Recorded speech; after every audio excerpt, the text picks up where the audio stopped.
In this video, I'm going to walk you through how to add BVN on Piggyvest. So what you just need to do, just open your Piggyvest app on Android or on iPhone, then go to account down below. Please just click on account, then it's gonna show you a page just like this. Then the next thing you're gonna do, just click on account settings. Right here you can see my account settings. Then right here you can see profile settings, BVN settings. Just click on BVN settings.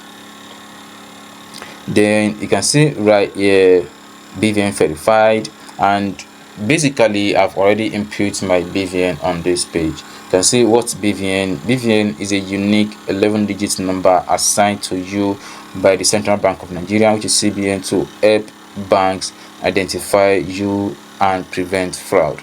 And if you haven't verified your own BVN, you will see the option right there that shows that you haven't verified your BVN, and they will provide you a box where you can input your BVN so that you can lift your Piggyvest account and also be able to have access to perform some other transaction between or inside the platform.